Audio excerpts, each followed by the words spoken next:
Let's dive into one of the greatest stories of the master gentleman thief Arsène Lupin. Now, this isn't just another heist. Oh no. This is the story that cracks open his biggest secret, the very source of his incredible power, and it's the one adventure that truly, finally, broke him.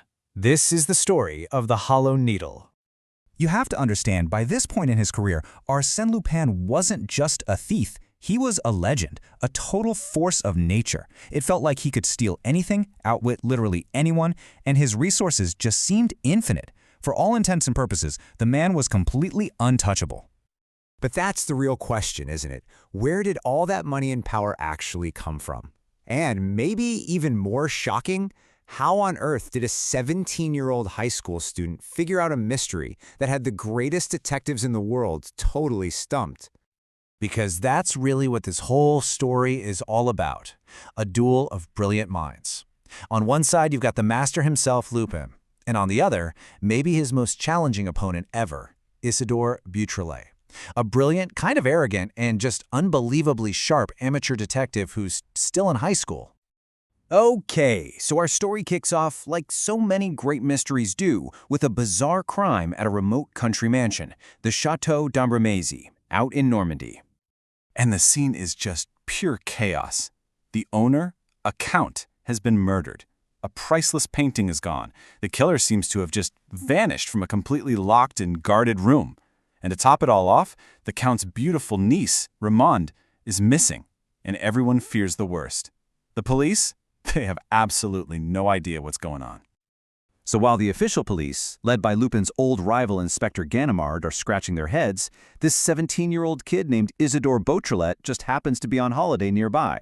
He starts poking around, and almost right away he sees the one thing that everybody else missed.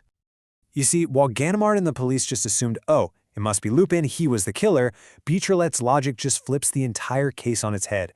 He figures out that Lupin wasn't the killer at all, he was actually the one who got ambushed, and even more amazingly, he proves that Raymond wasn't killed, she was kidnapped, and she is still alive. Beautrelet's investigation leads him to this one tiny, crucial piece of evidence that changes everything, a little scrap of paper with a strange code on it. And this isn't just a clue to the murder. Oh no, this is the key to Lupin's entire secret empire. He realizes the cipher isn't just random letters. It's an incredibly complex historical puzzle tied to Julius Caesar and the kings of France. And after a ton of work, he finally cracks it, revealing a phrase that will change everything. L'aiguille creuse, the hollow needle. Now this is where it gets really fun. Lupin's reaction, he is absolutely furious. This is his most protected secret, and some kid is getting way too close. So he unleashes his whole bag of tricks, disguises, misdirection, threats to throw Beautrelet off the trail. But the kid's logic, it's just unstoppable. And this epic chase leads to a moment that no one, and I mean no one, thought was possible. It's probably the most stunning twist in the entire Lupin series up to this point. Isidore Beautrelet's deductions are so perfect, so precise, that he actually manages to lay a trap for the master thief. He becomes the one and only person to ever successfully capture Arsène Lupin. Just one. This teenager ambushes Lupin and hands him right over to the police. Unbelievable. But come on, you knew a prison cell wasn't going to hold Lupin for long. Even from behind bars, he masterminds this brilliant escape. And what's his first act as a free man? To recapture Raymond, the woman he has now become completely obsessed with. So the stakes have totally changed. It's not just about his secret anymore. Now it's about her. Beautrelet, though, he's not intimidated. He keeps pushing, putting the final pieces of the puzzle together. The history, the clues, the geography, it all points to one very specific place, the dramatic cliffs of Étretat in Normandy, famous for that incredible rock formation jutting out of the sea. And here is the huge reveal. The Hollow Needle isn't some metaphor. It's a real place. It's a secret, man-made fortress that was built inside one of those giant natural rock needles, and the only way in is through a hidden underwater passage for a submarine. And what's inside? Well, it's absolutely breathtaking. Beautrelet finds a palace filled with the lost treasures of the French monarchy, stuff that's been hidden since the Revolution. The crown jewels, priceless art, state secrets. This is it. This is the source of Lupin's endless fortune and power. He wasn't just the thief, he was the secret keeper of France's lost history. So this all leads to the final showdown. Beautrelet, along with Ganimard, and even a Sherlock Holmes stand-in called Holmlock Shears, they finally break into the fortress, and this leads to a final tragic confrontation right in the heart of Lupin's hidden kingdom. It all happens so fast. Lupin appears, holding Raymond, and he's not the charming rogue anymore. He's like a cornered king protecting his castle.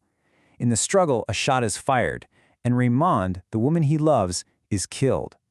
Utterly devastated, Lupin triggers a mechanism that seals the entrance forever, entombing himself inside with this treasure and his lost love. And this is the moment that changes everything for him. Losing Raymond just shatters him completely. All his charm, his wit, his joy in life, it's all gone. He lost his reason for doing any of it. Beautrelet might have found his secret fortress, but it was losing love that truly defeated him. I mean, the sheer scale of his loss was staggering. It wasn't just the secret kingdom or the vast treasure, which were both immense. The biggest loss, the one that tipped the scales and broke him, was Raymond. He didn't just lose his wealth, he lost himself. We find out later in an epilogue that Lupin did, eventually, escape his tomb. But the man who emerged was not the same one who went in. The joyful, carefree gentleman thief we all knew was gone forever. In his place was a much darker, more tragic figure who would carry that loss with him for the rest of his life. And that really leaves us with the central haunting theme of this incredible story. The Hollow Needle shows us exactly what happens when an untouchable legend is finally completely broken, losing not just his power and his treasure, but his very heart.